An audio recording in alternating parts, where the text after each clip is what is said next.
Olá, pessoal, boa noite.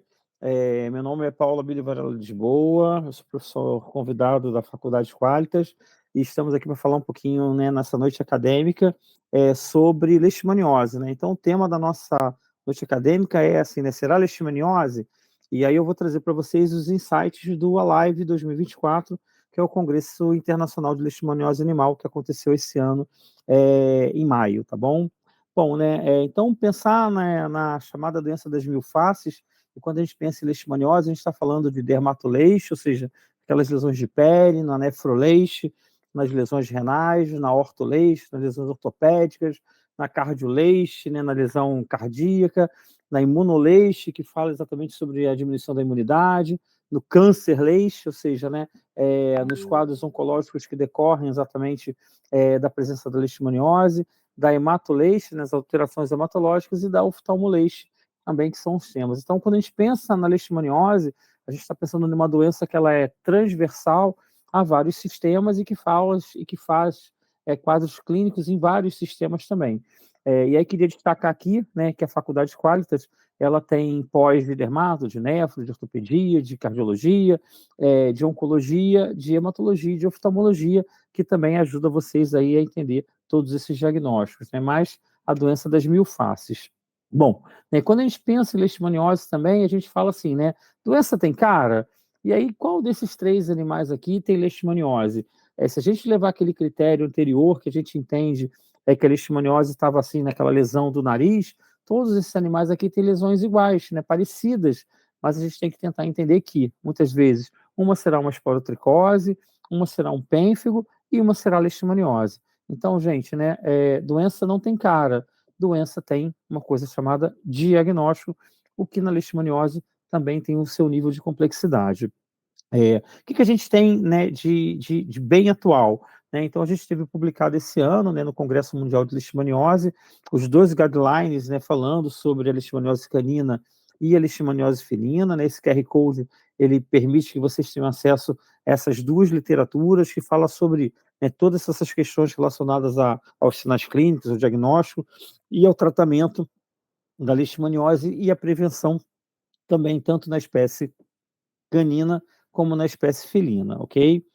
Queria destacar aqui, né, eu fui para o congresso, a gente fez a apresentação de um trabalho lá que mostrava a distribuição de leishmaniose no Brasil, então é só para mostrar assim, né, a relevância que a gente tem da doença no Brasil como um todo. A gente vê ela espalhada em áreas muito concentradas no estado de São Paulo, divisa com Mato Grosso do Sul, Rio de Janeiro, Minas Gerais, e principalmente na região ali do Nordeste também, e na divisa comparar com os casos aumentando. Então, assim, é importante a gente ter essa percepção epidemiológica da doença, e é importante também que a gente ocupe os nossos espaços de participação para que a gente possa efetivamente dar destaque à doença como um todo, né? No Congresso também foi falado muito das formas da leishmaniose, e aí é importante dizer, né, que a forma visceral é a que a gente tem mais relevância. A forma tegumentária e cutânea é uma forma também que acomete muito o Brasil. A mucocutânea é rara, mas a gente tem alguns animais que podem desenvolver essa forma mucocutânea, e pensar que as formas oculares foi o grande destaque do que aconteceu no Congresso.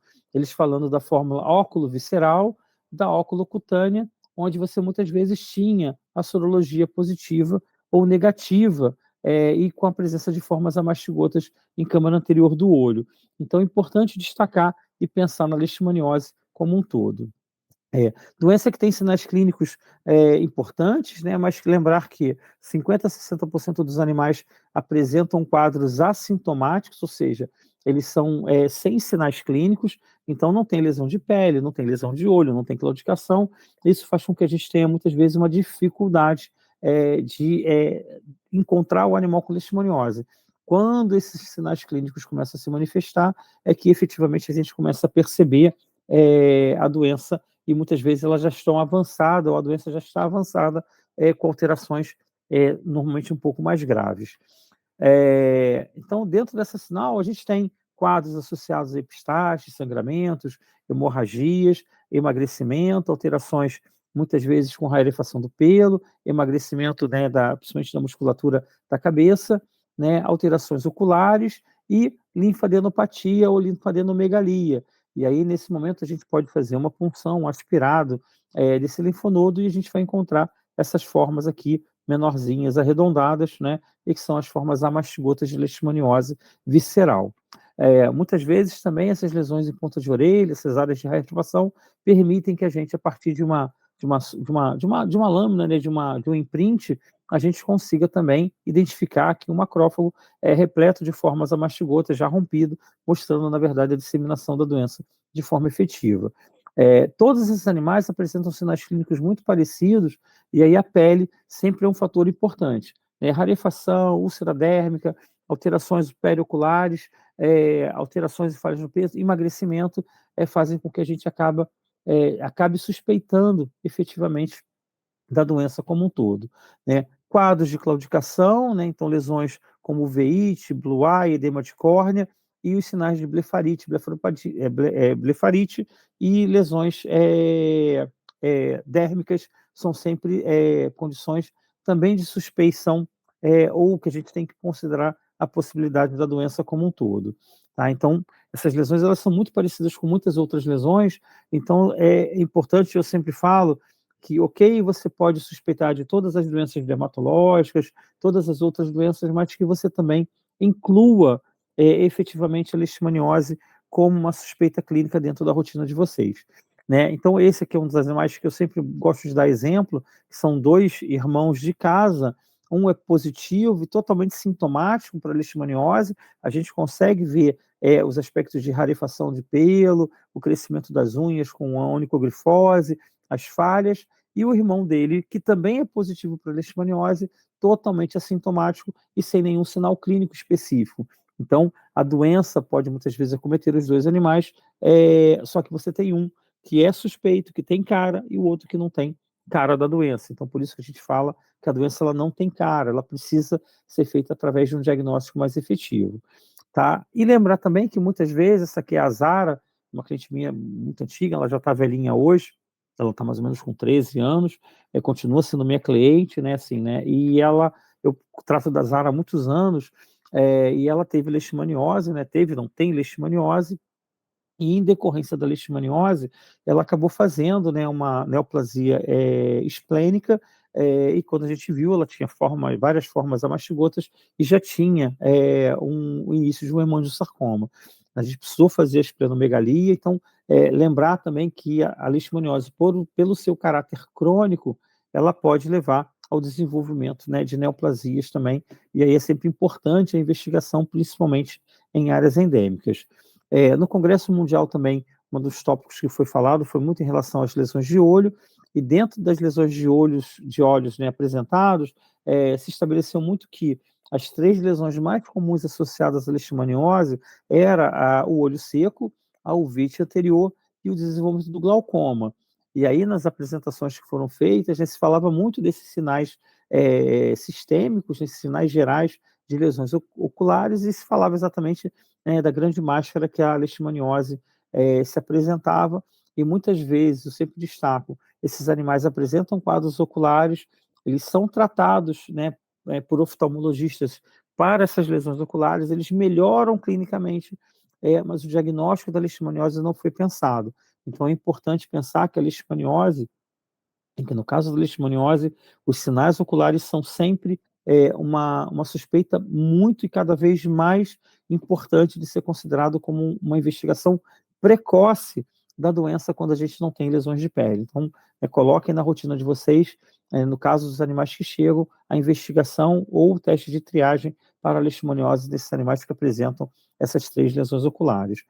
Falar da pele é sempre importante, né? A gente sabe que a leishmaniose é uma doença que afeta muito a pele, então a pele como um indicador de saúde, né, e de doença, então nós temos sempre a rarefação, a descamação, as dermatites, as úlceras acontecendo, então a quebra do pelo, né, as lesões oculares mais uma vez, as lesões de despigmentação e de destruição da trufa, então essas lesões elas são sempre muito comuns à leishmaniose, e a gente sempre deve considerar a possibilidade de cães com problemas de pele, né, fazer a investigação para a leishmaniose como um todo.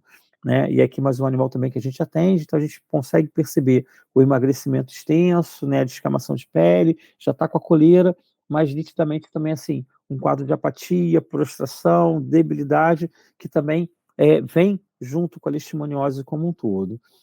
A gente também no Congresso Mundial tivemos várias apresentações de vários colegas nossos, tanto dos Estados Unidos como da Europa, falando sobre a pele, e aí destacar um pouco, né, as questões relacionadas à hiperqueratose, né, a relação muito próxima do lúpus com a leishmaniose, falar um pouquinho, principalmente sobre, né, os sinais associados de leishmaniose, né, e formas atípicas de leishmaniose, como apresentação, muitas vezes, de lesões nodulares, apenas nódulos que não tinham muita característica. Então, a gente tem que pensar que a pele ela é um indicador e um marcador muito importante. Na apresentação que foi feita no Congresso Mundial, né, eles falaram que que a leishmaniose nodular ela normalmente era superior a 12%, né? Podiam ser nódulos simples ou múltiplos, raramente eles são ulcerados, então, né, é importante que a gente pense que a investigação de qualquer lesão de pele, ela tem que passar pelos cuidados da leishmaniose. Fala sobre, principalmente, a dermatite pustular não responsiva a antibióticos, também como uma suspeita de casos de leishmaniose, né, e que a própria dermatite pustular também afetando, né, ou estando relacionado com a leishmaniose. O que é importante a gente pensar desses artigos e dessas falas todas? Gente, pele, né, pele doente, né, é sempre um marcador e um indicador e uma suspeita de leishmaniose. Ah, Paulo, todo animal com lesão de pele vai ser leishmaniose? Não, ainda bem que não, e provavelmente não. Mas, principalmente, os cães que têm uma resposta, talvez menor, ou que não sejam, ou que não tenham uma cura da maneira prevista, ou que sejam refratários ao tratamento, nós devemos efetivamente investigar para a leishmaniose visceral, tá? Então, essas lesões, elas são muito descritas, as apresentações, né, dos vários colegas mostravam isso para a gente. Uma outra coisa também que ficou bem interessante no Congresso Mundial foram as alterações vasculares da pele induzidas pela leishmaniose. Então, uma coisa que ficou interessante também no congresso, e aqui é o trabalho de uma colega nossa aqui do Brasil, da Francine, ela apresentando o seu trabalho num pôster oral, ela mostrava exatamente que na leishmaniose visceral canina existia ou existe um processo de angiogênese, né, e essa alteração faz com que você tivesse uma maior uma maior predisposição à disseminação da leishmaniose por conta dessas alterações vasculares que eram induzidas pela resposta inflamatória, pelo infiltrado inflamatório. Então, isso faz também com que a gente entenda que muitas vezes, né, o processo inflamatório, né, a resposta inflamatória, ela é um fator de contribuição indireto para o desenvolvimento e a expansão e a disseminação da leishmaniose no nosso paciente. Destacar também que esses sinais clínicos eles estão presentes no gato, né? Então, aqui no Guidelines ele fala da presença de todas as formas de leishmaniose no Brasil, gatos com lesões de úlceras dérmicas, com lesão em olho, com lesões de descamação, né? Com uveites, né? Então, aqui no diagnóstico diferencial de FIV, de PIF, de FeLV, de lesões primárias oftalmológicas, então, mais uma vez, o olho como marcador também de sinal clínico, então é importante pensar nisso. E aqui é o Abílio, né, em homenagem a mim, né, foi o gatinho que a gente resgatou, que adotou, que pegou, que cuidou, e ele, né, é um gatinho que está ainda sob tratamento, né, ele tem leishmaniose, a gente teve uma curva toda de desenvolvimento, de diagnóstico, até que ele hoje esteja em um estado controlado da doença. Tem altos e baixos, então tem dias que ele está melhor, tem dias que está pior, tem períodos que a gente tem que intensificar o tratamento, mas de uma maneira geral ele está bem controlado e a gente já está em tratamento com ele há mais ou menos uns 5 anos. O Abílio chegou com mais ou menos 1 ano de idade, chegou com muitas lesões de pele, foi um diagnóstico difícil, o primeiro diagnóstico dele era um diagnóstico de esporotricose, ele não respondeu, e quando ele chegou para o meu atendimento, a gente descartou completamente a esporotricose, e começamos a investigação de outras patologias, e aí conseguimos confirmar o diagnóstico de leishmaniose nele, e começamos o tratamento, foi quando ele evoluiu de forma muito significativa, né?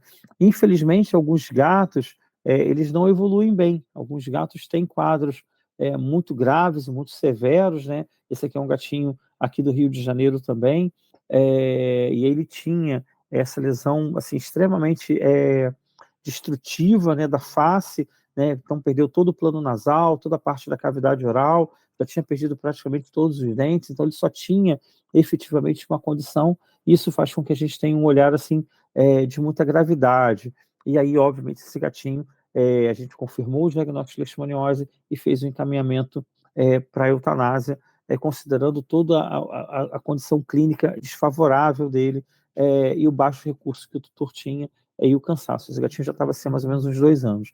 E aqui é a foto de um artigo do Campino Maia, de um outro colega, mostrando o mesmo padrão de lesão de leishmaniose.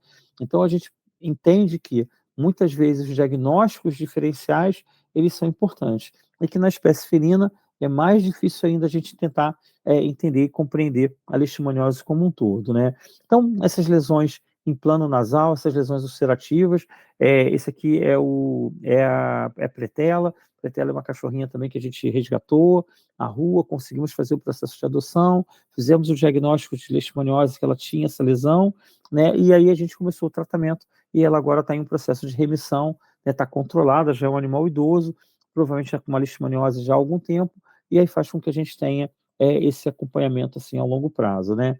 Aqui é a Perereca também chegou para a gente, né, numa condição muito ruim, com uma pele muito desestruturada, com muitas úlceras na pele. A gente começou a fazer o tratamento, estabelecemos o diagnóstico, começamos a fazer o tratamento, e aí houve uma evolução dela bem. A Perereca hoje está super bem, ela faz o uso contínuo da medicação, né, que a gente estabeleceu, que é o alopurinol, faz uso, né, constante da coleira, e faz uso, né, normalmente dos imunomoduladores, para ela se manter bem estável. Ela está bem equilibrada, também está com uma condição hoje bastante favorável em termos de avaliação. Bom, em termos de alterações laboratoriais, assim, né, a gente não tem um tempo extenso para poder detalhar todas elas, né? Então é importante que a gente depois, né, tenha outra oportunidade de estudar e de pesquisar um pouco mais, mas a gente tem animais que hoje não têm anemia e na evolução vão ter anemia ligeira, moderada ou severa, né? Muitas vezes evolui para anemia hemolítica imunomediada, eles vão oscilar as respostas de leucocitose e leucopenia, normalmente com monocitose, linfopenia, neutrofilia e neutropenia. É normal que esses cães com leishmaniose também tenham alterações, né, de trombocitopatias, então muitas vezes vai ter trombocitose, vai ter trombocitopenia, e na evolução disso tudo, eles vão para um quadro de imunossupressão crônica de panleucopenia, de pancitopenia. Alterações de hemostasia e de fibrinólise, então você tem muitas vezes a evolução da coagulação intravascular disseminada, que ocorre exatamente por conta de todas essas falhas que são desencadeadas pela presença da leishmania em fígado, em baço, no próprio sistema, padrão de hiperglobulinemia e de hipominemia, alteração da função renal, principalmente com diminuição da densidade, com o aumento da proteinúria, e como marcador precoce, muito interessante, a presença, né, do aumento do SDMA, da ureia e da creatinina. Destacar que um dos fatores de predição e de estadiamento da doença, ele é dado exatamente pelo valor da creatinina sérica. Então, todo animal suspeito de leishmaniose, é sempre importante a gente fazer a dosagem da ureia e da creatinina. Quando eu pego os meus pacientes, que eu pego eles numa fase inicial, ou quando eles vão fazer a triagem, eu normalmente peço o SDMA, a ureia e a creatinina, e aí eu já consigo ter. Às vezes eu tenho um animal estadiado de grau 2 ou de grau 1, que ele já tem um SDMA alterado, e aí eu já tenho que entender que estratégias de reno, proteção, são importantes, né, para evitar o agravamento e a evolução da doença, né? E a função hepática, naturalmente, também acaba sendo comprometida na evolução da leishmaniose. Qual é o nosso desafio, né? Então, fazer um bom exame físico, ter o histórico clínico e considerar a área geográfica. Então, por exemplo, aqui no Rio de Janeiro, eu tenho regiões, né, bairros, onde eu tenho uma prevalência maior da doença. do que outras regiões. Então, obviamente, se eu estou numa região que não é endêmica ou que eu não tenho uma ocorrência, eu penso na leishmaniose, mas vou pensar em doenças mais comuns para aquela região, ou para aquela raça de animal, ou para aquela evidência. Se eu estou numa área muito endêmica, ou seja, onde eu tenho muitos casos de leishmaniose, é óbvio que eu tenho que colocar a leishmaniose como um fator primário, talvez considerando essas alterações que a gente tem. Então, os aspectos epidemiológicos da doença são sempre importantes nesse sentido, tá? Bom, um outro fator que é desafiador é a subjetividade do diagnóstico. A maioria dos animais com leishmaniose, eles são assintomáticos ou oligossintomáticos. Óligo é pouco sintomático, não com poucos sinais clínicos. E aí é importante a gente pensar que é, qual é o sinal clínico pequeno? Esse animal tem uma coceira, esse animal tem uma queda de pelo maior do que o normal, esse animal tem uma descamação, e aí muitas vezes essas lesões primárias pequenas, esses poucos sinais clínicos, eles se confundem com todas as outras dermatites, né, de forma geral, que muitas vezes são tratadas de forma paliativa e que respondem ao tratamento, mas depois elas voltam. Então, muitas vezes, aquele sinal clínico menor que a gente considerou para um tratamento básico, muitas vezes ele volta e volta pior e volta cada vez com mais frequência. E aí, muitas vezes, já é a leishmaniose cobrando o seu preço daquela lesão e a gente não investigou. Então, é importante sempre pensar que toda lesão de pele, principalmente em áreas endêmicas, ou principalmente de um cachorro que não está numa área endêmica, mas que ele viaja ou que ele oscila, né, para áreas endêmicas, é possível que ele tenha se infectado e manifeste os sinais clínicos posteriormente, tá? Os sinais são inespecíficos, então anorexia e prostração são sinais clássicos também, mas são sinais clássicos de todas as doenças infecciosas, todas as doenças sistêmicas, então é um diagnóstico muito inespecífico. Então, todo animal que não responde ao seu tratamento, primariamente, a gente tem que considerar a possibilidade da leishmaniose estar presente. Então, ela se confunde com todas as dermatopatias, principalmente com dermatite seborreica, com sarna, com micoses sistêmicas, e 85% dos animais que fazem quadros característicos de leishmaniose apresentam lesões de pele. As endocrinopatias, tanto como hipotireoidismo, com alterações do pelo, da pele, com a fragilidade, é importante a gente investigar também. Doenças metabólicas, como a injúria renal aguda, a doença renal aguda e a evolução para a doença renal crônica. Então, todo paciente com doença renal crônica, ou seja, com aumento de ureia e creatinina, de fósforo, né, e aí lembrar que a doença renal crônica ela não é uma doença primária, ela é secundária a outros fatores, né, doenças infecciosas, doenças cardiovasculares, né, doenças metabólicas, agravos ou intoxicações. Então, a gente pensar que também é muito importante a gente investigar a causa primária dessa doença renal crônica, que muitas vezes ela pode estar oculta ou ela pode ter sido desencadeada pela leishmaniose. E aí você está tratando aquele animal para o rim, mas você não está tratando a doença, então ele não melhora, ou ele melhora lentamente, ou ele melhora e ele piora. Né? Distúrbio de comportamento, então, animais que se coçam muito, que se lambem muito, as dermatites psicogênicas e os cães muito estressados, né, tem um papel importante nessa condição da doença. E, obviamente, não esquecer das outras hemoparasitoses. Obviamente, assim, né, babesiose, erliquiose, anaplasmose, então, todas essas doenças gerais, elas também causam quadros clínicos muito semelhantes, de anemia, de anorexia, de prostração. Então, muitas vezes, esses sinais clínicos eles se confundem, e aí é importante que a gente também tenha uma perspectiva ou uma investigação para essas doenças como um todo, né? Então, assim, né, eu sou uma pessoa assim, que trabalho no serviço público, né, então a gente tem a possibilidade de fazer as investigações, fazer os inquéritos brutos, a gente trabalha fazendo testagem de leishmaniose como inquérito, como investigação, e é sempre importante a gente pensar que a gente tem a possibilidade hoje de vários testes para que isso possa fazer com que a gente tenha uma possibilidade de diagnóstico, tá? As pessoas sempre me perguntam assim, Paulo, mas teste rápido não é bom, eu faço RIF ELISA, então, beleza, assim, né, o que a gente tem hoje como critério ou como algumas informações, né? Esse foi um artigo publicado em 2021, né, por um grupo de pesquisadores, e aí dentro desses pesquisadores eu queria destacar o Felipe Dantas Torres, que é um colega nosso da Fiocruz Recife, que trabalha muito com doenças infecciosas, que trabalha com parasitologia, e nesse artigo, né, que era o artigo que ele comparava os exames sorológicos e moleculares na investigação de leishmaniose, né, em cachorros errantes, né, cachorros de rua, cachorros não domiciliados, em uma área de intensa transmissão de leishmaniose no Brasil, a gente tem que entender que esse artigo ele fez uma investigação com 78 cães, né, ele usou o teste rápido imunocromatográfico, ele usou o teste de ELISA, ele fez, né, a reação da imunofluorescência e ele fez o PCR convencional e o quantitativo, e dentro desses resultados, o que, que ele teve? Ele teve uma maior prevalência de resultados com o teste rápido, né, ou seja, com a imunocromatografia, com o ELISA seguido do RIF. Então, assim, o teste que teve maior capacidade de diagnóstico, de achar um cão com leishmaniose, foi justamente o teste rápido, seguido do teste de ELISA e seguido do RIF.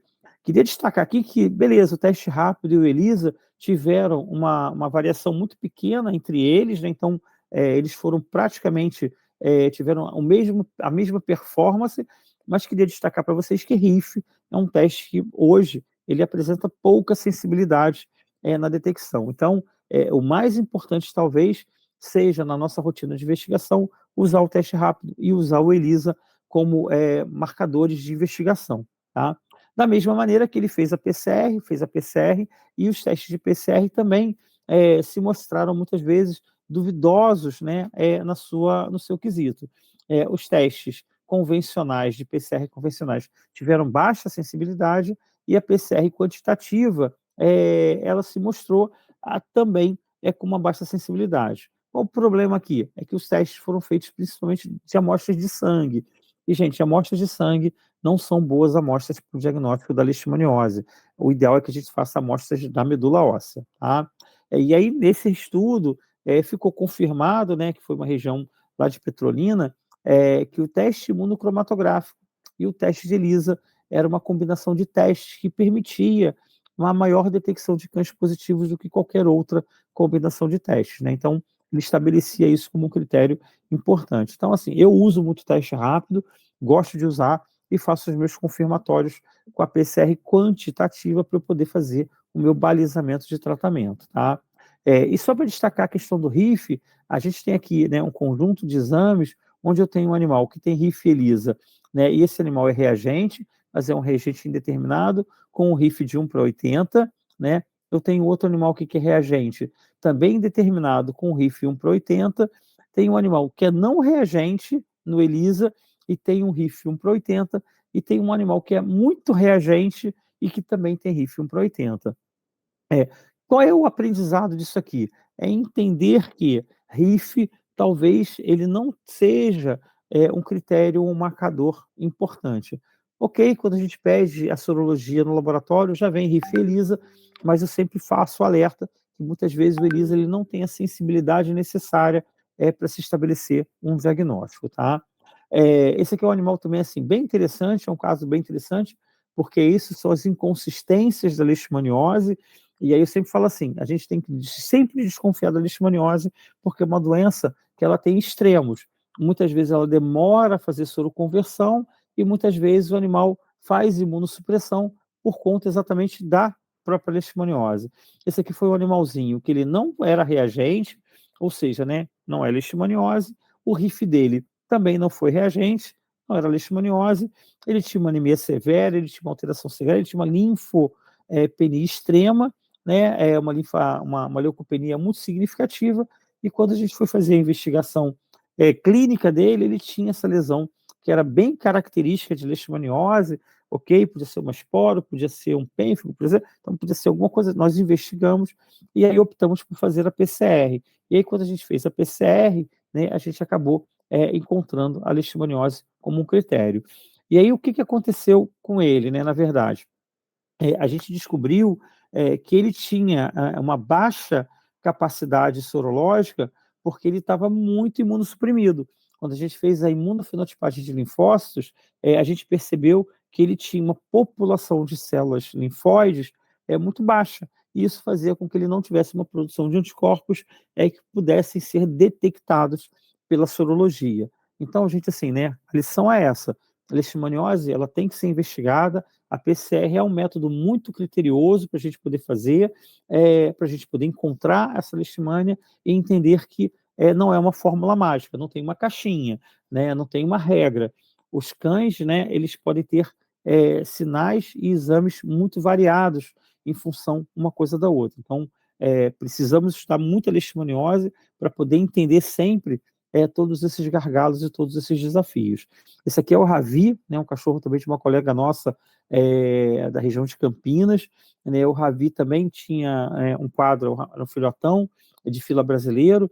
Ele tinha essas lesões cutâneas de pele, ele morava no sítio, então tinha muita alergia de contato, mas começou a ter um quadro clínico de anemia, pressão, e aí foi feito, né, foram feitas aspirados por agulha fina, né, 3 lâminas, e as lâminas, né, mostraram, na verdade, a presença de nenhuma alteração significativa.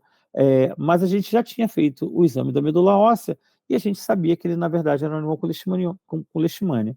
E aí, só para poder mostrar, né, assim, né, que na população, ele também tinha uma população pequena de leishmaniose, e aí a gente, né, tem que entender que esses exames, muitas vezes, eles podem ter falhas.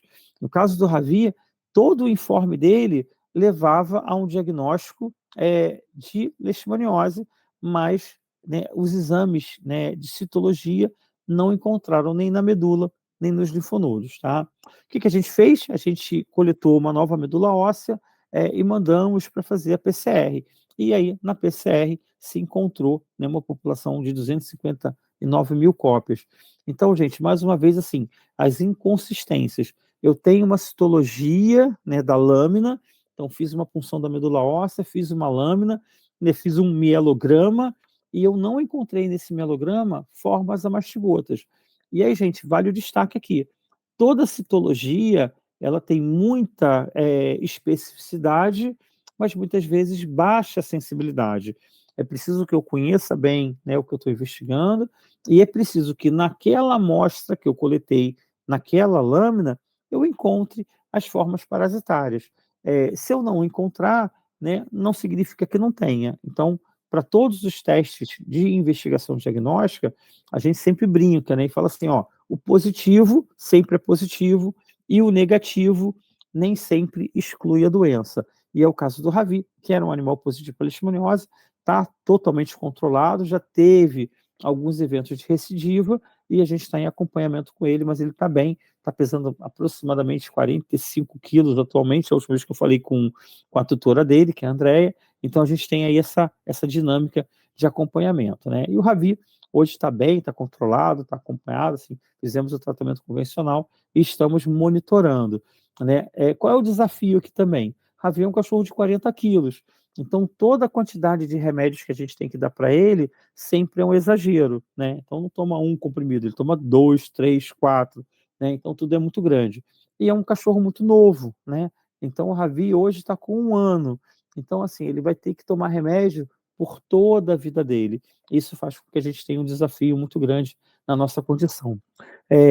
Também uma outra coisa que eu quero destacar nessa noite acadêmica, e o que também foi muito falado também no Congresso Mundial, era exatamente as questões renais, né, o chamado nefroleixe, né? Então, o que que a gente tem? Né? A gente tem pacientes que evoluem muito rapidamente para uma condição ou por uma deterioração do rim, por conta da deposição de imunocomplexos, e esses imunocomplexos, eles fazem uma infiltração nesses rins e, entre aspas, matam esse rim, ou seja, na verdade eles diminuem a taxa de filtração glomerular e fazem com que esse animal tenha uma concentração muito grande de creatinina, de fósforo, e isso faz com que esse animal tenha que passar por uma condição, muitas vezes, de tratamentos para esse rim. Aqui é a Dalila, né, que é uma outra cachorrinha, que infelizmente ela virou uma estrelinha. Dalila era minha cliente também já há algum tempo, assim, por um pouco de descuido do tutor, no monitoramento, no acompanhamento, em dar os remédios, a Dalila ela fez uma agudização da leishmaniose, fez um quadro de injúria renal aguda, na verdade, ela já era uma paciente renal crônica, e aí fez uma agudização do processo, aí fez um quadro muito grave, né, realmente renal, começou a ter um padrão de oligúria, a gente encaminhou para hemodiálise, ela fez as sessões de hemodiálise, melhorou transitoriamente, mas depois acabou agravando e morreu. Então, aqui mais uma vez um exemplo assim, de um desafio que é tratar a leishmaniose, que é acompanhar esses animais com leishmaniose. Então, assim, no caso da Dalila, né, ela estava bem, o tutor deu uma bobeada, que óbvio que não é intencional, mas ele falha às vezes alguma coisa, tem problemas também, casou, separou, viajou, né, tá feliz, teve filho, então tudo isso impacta na vida, muitas vezes, dos tutores, e às vezes, né, o cachorro acaba dando uma bobeada, e foi o que aconteceu. Ela agudizou, e aí a gente não foi capaz, né, de reverter. A gente tinha a dificuldade de tratar a leishmaniose e, ao mesmo tempo, tratar esse rim. Então, muitas vezes, a gente não consegue ter os bons resultados que a gente gosta, né? Então, infelizmente, a Dalila virou uma estrelinha, tá?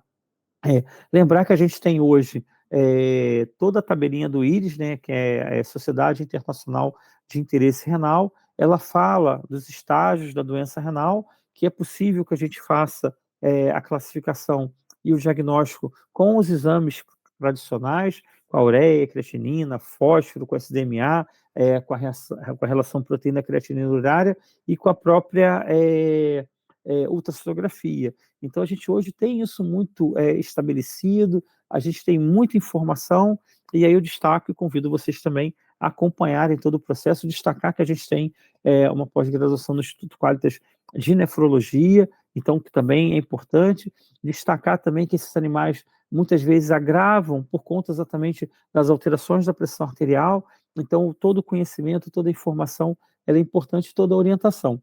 Eu trato a leixe, né, fiz o acompanhamento dela com um colega nefrologista, e a gente ia tentando ajustar, mas infelizmente no caso da Dalila, ela veio muito grave, a gente não conseguiu reverter os sinais e a gravidade da doença, e isso pode acontecer com vocês também, infelizmente, né?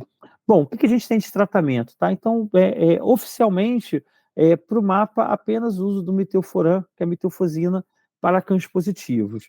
A gente tem algumas recomendações do Brasileixo, né, que é o uso da metilfosina, lopurinol, domperidona, e tínhamos até 2023 a vacina Lestec, que hoje não pode mais ser utilizada, ela está fora do mercado, então a gente não tem ela mais disponível. E a gente tem vários outros trabalhos publicados que falam do uso da beta-glucanas, da marfloxacina e de óleos ou extratos essenciais, né? Então, o que a gente tem hoje, de uma certa maneira? A classificação e as diretrizes do Brasileixo, que é um colegiado, né, um grupo de pesquisadores que são importantes referências no Brasil inteiro no diagnóstico, no tratamento, na abordagem para a leishmaniose. O grupo do Brasileixo, ele reconhece que existe uma classificação do animal não infectado, onde todos os exames que você faz são negativos. Você tem um animal exposto, onde você tem um animal com poucos ou ausência de sinais clínicos, onde ele tem uma sorologia positiva, mas você não consegue encontrar a leishmania, ou seja, você não consegue confirmar com a citologia, com o histopatológico, com a PCR ou com uma cultura. Esse animal é classificado como exposto, significa que o mosquito picou ele teve contato com a leishmania e ele produziu anticorpo, né? Ele está doente, está infectado, né? Não é essa evidência que a gente tem, né? E aí destacar aqui que essa sorologia é positiva, tá? Então, né, a investigação complementar e a confirmação do diagnóstico é importante. Existe o critério do animal infectado sadio, onde você tem alterações pequenas ou grandes, você tem a sorologia positiva e você encontrou a leishmania, ou numa citologia, ou numa PCR, ou em algum exame. E o infectado doente, que é aquele animal que está clinicamente doente, e também todos os testes de diagnóstico, eles são positivos para leishmaniose. O Brasileixo também estabelece, né, um critério de tratamento de orientação. Então, de acordo com o grau da leishmania, ele vai falar das opções. Então, a gente tem, por exemplo, para o animal de grau 1, né, a imunoterapia e a imunomodulação, que é aquele animal que não tem muitos sinais clínicos e que a sorologia é positiva. E a gente tem para o animal com grau 2, onde você já tem a presença da leishmania, você confirmou, é aquele animal infectado sadio, né, uma orientação. Então, para os animais que você não conseguiu encontrar a leishmania, mas a sorologia é positiva, mas todo o teste parasitológico, ou exame direto, ou PCR for negativa, eles orientam que faça a imunoterapia e a imunomodulação. Como a gente não tem mais a vacina da Lechtec, a gente tem como opção hoje uma outra vacina, né, um outro imunoterápico que a gente usa em substituição. No caso do animal de grau 2, é aquele animal que ele classifica como infectado sadia.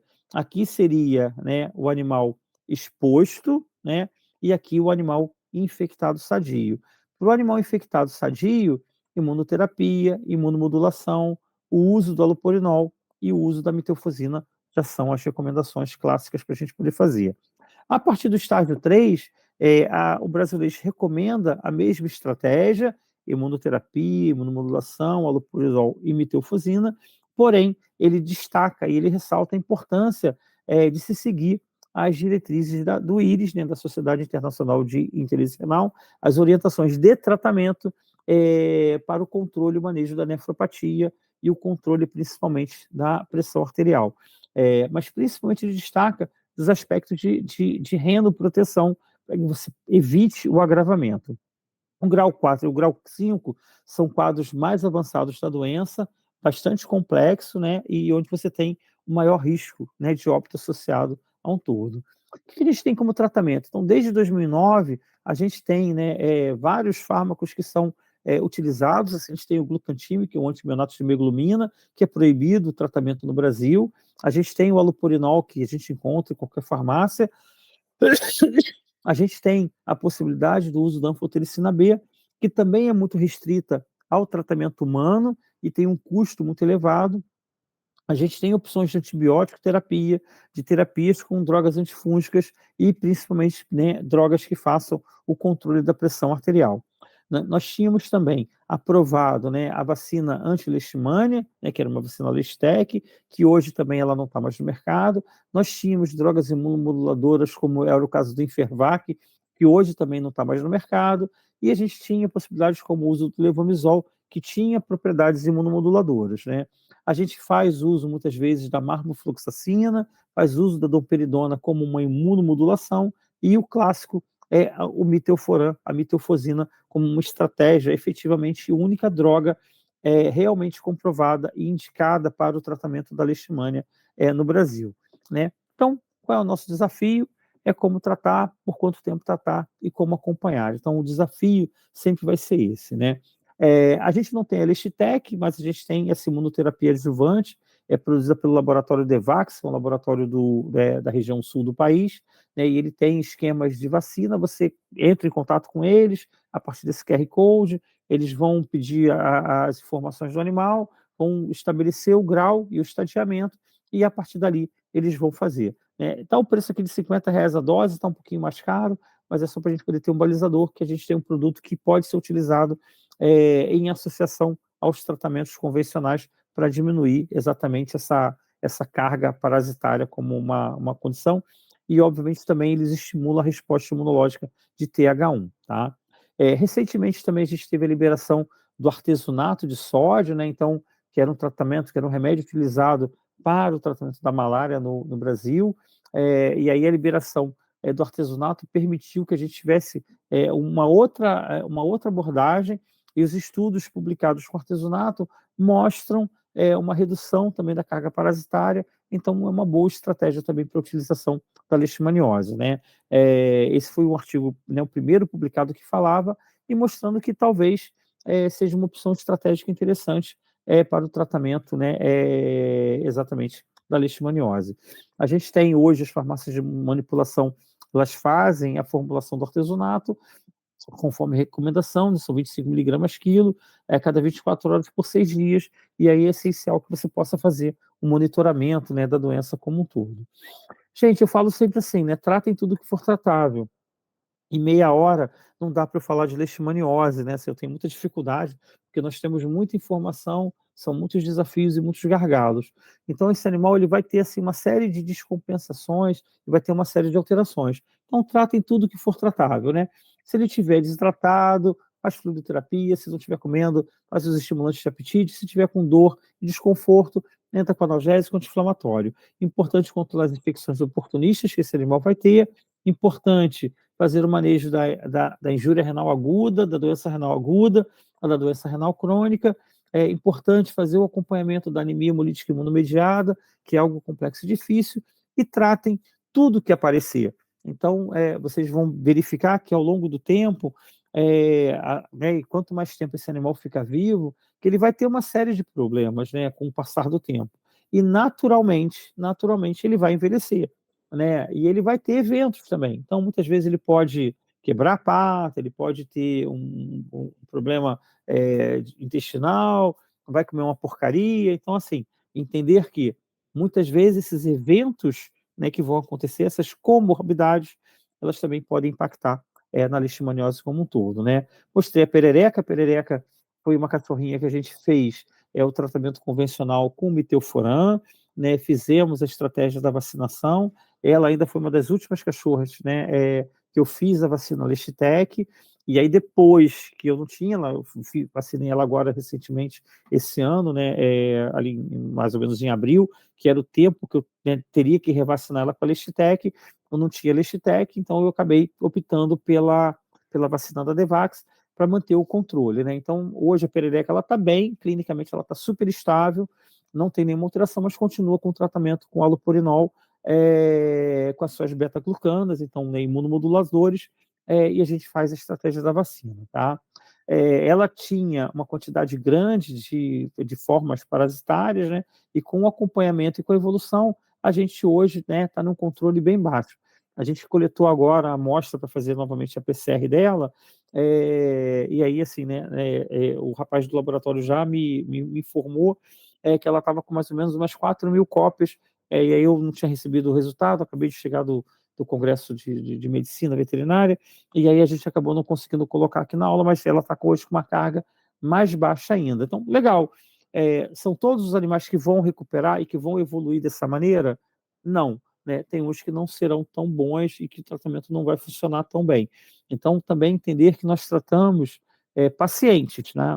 Nós tratamos indivíduos, nós não tratamos a leishmaniose, nós tratamos indivíduos. Então, cada animal ele vai precisar responder de uma maneira. Bom, né? Prevenção. Hoje no Brasil, um produto para tratar leishmaniose, ele tem que ter propriedades inseticidas e repelentes. Então, é importante vocês, quando prescreverem um produto, né, que tenha uma ação repelente, ou que seja um produto para leishmaniose, como prevenção, vocês têm que olhar na bula, vocês têm que olhar na caixa, tem que olhar na pipeta ou na coleira se ela tem essas duas propriedades, propriedade inseticida e repelente, tá? E todos esses produtos são naturalmente à base de piretrinas e piretroides, onde eles normalmente acabam sendo tóxicos para gatos. Então, pensando estrategicamente em gato, nós não temos hoje um produto efetivamente que possa ter ou proporcionar um efeito de prevenção na espécie felina, tá? A gente tem hoje vários produtos, né? Temos estratégias de coleiras e pipetas. Coleiras são excelentes, funcionam bem, tem uma relação custo-benefício muito mais barato do que a pipeta, porém, todavia, entretanto, né, é aquilo ali. Colocou a coleira tem que estar ajustada, tem que estar em contato da pele. Às vezes o cachorro coça, às vezes a coleira fica solta, ela fica frouxa, às vezes o cachorro arranca a coleira, às vezes ele come a coleira. Então, muitas vezes a coleira ela tem os seus gargalos também, ou seus desafios, ou as suas complicações. Nós temos coleiras que duram 4 meses, que duram 6 meses, que duram 10 meses, então é uma relação de custo-benefício que se aplica para alguns animais e talvez não se aplique a outros. Lembrar também que as coleiras, pelo conta do contato direto, muitas vezes podem causar dermatite de contato e também às vezes você não consegue utilizar. Então, A coleira é uma boa ferramenta, né? Eu gosto bastante. Minhas cachorras em casa usam coleira, porém, todavia, entretanto, né? Já tive cachorro que tinha alergia, no caso da Dália, que era uma bulldogzinha que era atópica, e ela respondeu mal à coleira, e a gente acabou optando pela pipeta, né? Então, a pipeta também tem o seu papel. Você colocou a pipeta, ela tem um bom resultado, e aí temos várias pipetas no mercado também. Cabe a você escolher que vocês gostam mais, assim, e que tenha, talvez, assim, né, a melhor perspectiva. É. Tecnicamente, todas as pipetas e coleiras, elas, né, nos seus estudos, elas mostram uma boa eficácia de proteção, né, de repelência e de inseticida, né? Então, assim, é uma questão muito de relação custo-benefício para o tutor, né? E lembrando só que a pipeta você tem que colocar mensalmente, então muitas vezes ela tem um pouco mais de trabalho para o tutor de lembrar, né, de renovar a pipeta. Em áreas endêmicas isso faz toda a diferença, né? Porque esse animal ele não pode ter contato com flebotomínio, né? Então é importante que a gente pense essa estratégia como um curto, né? Falei do manual da Leschivete, né? Então, assim, pensando no gato, a gente tem de recomendação o uso de antimeloglumina, que é o glucantime, que a gente não pode fazer, e as estratégias, né, no mundo inteiro para o tratamento da leishmaniose felina, elas estão muito limitadas ao alopurinol. A gente pode fazer uso da marvofloxacina, do cetoconazol, de outros fármacos, mas, gente, medicina baseada em evidência. Os artigos, as publicações, elas apontam hoje que, né, que o alopurinol é talvez o mais eficaz em termos de uso para a espécie felina. Sempre me perguntam, e o Methylphoran, ele pode ser usado? Então, assim, o Methylphoran, ele é licenciado para a espécie canina.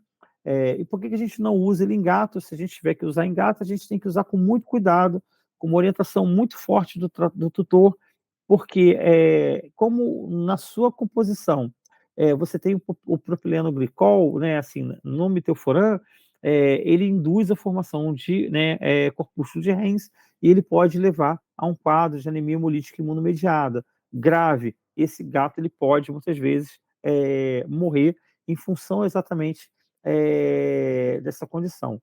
Então, né, não existe recomendação do Methylphoran para gatos. Se vai usar, né, assim, né, por sua conta e risco, né, e aí é uma coisa que você tem que pactuar muitas vezes com os tutores, tá? Então é importante. Coisas preocupantes, né? Já estou acabando aqui assim, então é só uma breve atualização do que foi falado, né? Coisas preocupantes que a gente tem, né, no cenário mundial é a resistência por leishmaniose, né? Então, assim, a leishmania é resistente aos fármacos, né, que a gente tem no mercado. Lá né, no Congresso Mundial se mostrou exatamente que os estudos novos mostram que você tem leishmanias que são resistentes aos vários fármacos. Essas leishmanias, elas produzem vesículas, né, específicas, e essas vesículas elas entram em contato com leishmanias que não são resistentes às drogas, que são sensíveis aos fármacos, e essas leishmanias que são sensíveis, por conta né, de uma amplificação, de uma translocação do DNA, elas passam a se tornar leishmanias resistentes. Então, gente, assim, né, não se assustem, não fiquem alarmados se vocês tiverem dificuldade de tratar a leishmaniose, porque é isso, nós hoje temos leishmanias, ou seja, formas amastigotas, que são extremamente resistentes aos fármacos. E isso é uma realidade hoje. Então a gente tem que entender que isso vai fazer parte da vida de quem trata um animal com leishmaniose. A gente teve vários estudos que mostravam no Congresso, falavam sobre a questão de resistência, falavam das questões de tratamento, e aí entender que essa resistência, ela, né, assim, né, ela vai acontecer e que a gente tem que aprender a conviver com ela. E que alguns estudos mostravam, né, exatamente assim, que você tinha recidivas, né, mais ou menos em cada 6 meses, a cada um ano. Então, numa palestra muito boa do professor Luiz Alvar, ele falava exatamente, né, da doença, do tratamento, diminui, depois volta, depois diminui, depois volta, depois diminui, e que mais ou menos essas recidivas aconteceriam a cada período de 1 ou 2 anos. Então, gente, assim, entender que você vai ter que tratar esse animal por esse período todo e que ao longo da vida dele, efetivamente ele vai ter alterações da sua carga parasitária, isso muito relacionado provavelmente às questões de imunidade. Então, o que que a gente tem, né? É resistência? É recidiva? É reinfecção? Então, a recidiva é hoje um dos grandes problemas. A gente não tem certeza se é recidiva ou reinfecção. O animal está 100% com a coleira, ele realmente não foi picado novamente pelo mosquito, né? Ele está realmente numa área ou num ambiente protegido, né, do vetor de transmissão. Então, tudo isso é importante a gente pensar. Estatisticamente, 1 em cada 5 animais vão recidivar. As recidivas acontecem, em média, a cada 12 meses após o tratamento inicial, né? E o gatilho efetivo da recidiva, ela não foi identificado. Acredita-se que múltiplos fatores, estresse, ambiente, comorbidade, possam estar ali. A apresentação clínica dessa recidiva parece, né, um quadro inicial da doença, mas pode ser mais leve ou mais grave, efetivamente. E, né, o que se tem de mais evidente é que parece haver uma mudança da resposta de TH1 para TH2. Então, em linhas gerais, aquela capacidade de produção de óxido nítrico, aquela resposta consistente de via TH1, né, que era uma resposta de resposta celular, né, primária, que é uma resposta que a gente quer que aconteça né, durante o tratamento da leishmaniose, ela parece diminuir e aí você parece ter uma expressão maior da resposta de TH2, que é uma resposta tumoral. E com isso você parece ter uma diminuição efetivamente da doença, e a doença ela volta a acontecer. Então, são fatores que preocupam a gente como um todo, né? Então, gente, assim, né? Seu cachorro está com leishmaniose? Será leishmaniose? Então, assim, muitas vezes o que a gente vê por fora é apenas um sinal clínico muito inespecífico e a gente tem um iceberg profundo, com várias alterações, com várias coisas que precisam efetivamente ser investigadas, tá bom? Nessa condição. Eu sempre sou uma pessoa assim, né, incansável no tratamento, no diagnóstico, na busca, né? Então, esse cachorrinho aqui é esse aqui, então, né, ele veio para mim para fazer eutanásia, a gente conversou com o tutor, falou com ele, explicou tudo, ajudamos ele no início do tratamento com algumas amostras. E esse cachorro tem 5 anos que a gente acompanha ele de leishmaniose.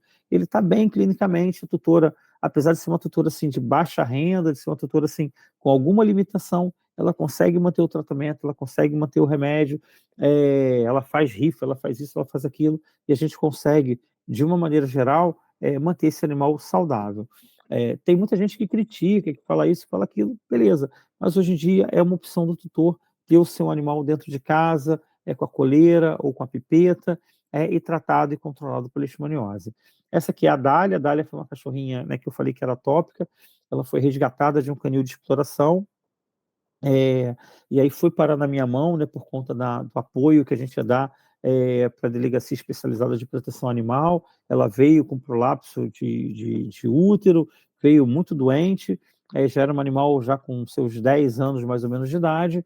A gente fez os procedimentos e durante, como ela tinha muito problema de pele, a gente acabou optando por fazer, né, no screening, né, de investigação de diagnóstico, o teste de leishmania, ela mostrou que era leishmania, a gente confirmou a leishmaniose, fizemos a cirurgia, tratamos ela, e como ela era uma cachorra com leishmaniose, acabou que ela ficou na minha casa, ela morreu 6 anos depois, com 16 anos, mais ou menos, e morreu pela própria velhice dela, né? Não era um animal extremamente saudável, mas a gente conseguiu equilibrar ela, conseguiu fazer, e ela teve uma qualidade de vida dos seus últimos anos que, para mim, foi muito importante. Eu acredito que para ela também, a gente conseguiu dar dignidade para a vidinha dela, né? Então ela vivia com os meus outros cachorros, vivia com os meus filhos, e teve uma qualidade e uma morte digna, né? Sem sofrimento. Então, eu acho que esse é o nosso objetivo para o tratamento da leishmaniose, é oferecer dignidade aos nossos animais. Aqui são fotos do Congresso Mundial, né? Então, aqui sou eu, o professor Felipe Dantas Torres e a Francine, que é essa colega nossa que está fazendo o doutorado dela nos Estados Unidos, com a Cristina Peterson, que é um dos membros do Leishvet. Aqui sou eu num bate-papo super informal com a super professora Guadalupe Miró, sensacional, uma pessoa espetacular, uma das maiores referências que a gente tem. Sempre que a gente pode se encontrar a gente troca uma ideia, troca um papo, assim, né? Tenho a sorte de tê-la como uma pessoa de um círculo de amizade, né? Então, que é uma coisa muito bom. Aqui é super Catherine Hartmann, e aí, assim, interessante, né? Eu sempre coloco essa foto, né? Catherine Hartmann também já conheço há algum tempo, trocamos sempre e-mails, assim, para tirar minhas dúvidas, principalmente de FeLV. Encontrei com ela no passado no Congresso de Felinos, que ela veio ao Brasil da palestra, e encontrei com ela esse ano no Congresso de Leishmaniose. E sabe o que ela foi fazer lá? Assistir palestra. Então, olha só, né? Palestrante também estuda, também busca o conhecimento, e ela estava lá com o marido dela, que é uma pessoa sensacional também, super animado, e aqui foi no jantar que a gente teve, né, do Congresso, e ela é uma pessoa assim, super simpática, super atenciosa, então muito legal. E aqui a Ana Casapau, uma colega nossa que trabalha hoje na Espanha, mas é portuguesa de formação, né, de nascimento, ela trabalha na Universidade da Espanha, e também assim, também discutindo, esteve no Brasil para fazer o pós-doutorado dela na Universidade Rural, e a gente também já se conhecia, então foi muito bom revê-la lá, e aí mostrando, na verdade, assim, que a gente tem hoje toda essa dinâmica, né? Queria agradecer a vocês. Então, isso aqui são, né, drops, ou seja, né, são pequenos insights. Né? Leishmaniose tem muito mais complexidade. Eu precisaria de o dobro ou o triplo do tempo para falar de toda a leishmaniose, de todos os quadros, de todas as condições. Falo para vocês procurarem sempre, né, as palestras de leishmaniose, os cursos de leishmaniose. Faculdade de Qualitas tem, né, a disciplina de infecciosas que ela aborda as questões de leishmaniose com muita propriedade. Nos cursos de dermato também a leishmaniose é falada. A gente tem cursos, né, só de leishmaniose também. Então, assim, penso que existem muitas oportunidades de aprendizado. Leishmaniose não é uma doença fácil, uma doença bem desafiadora, com muitas inconsistências, e que a gente precisa cada vez mais e mais e mais estudar e aprender, tá bom? Gente, muitíssimo obrigado, que vocês tenham uma ótima noite e uma ótima semana, ok? Um abraço!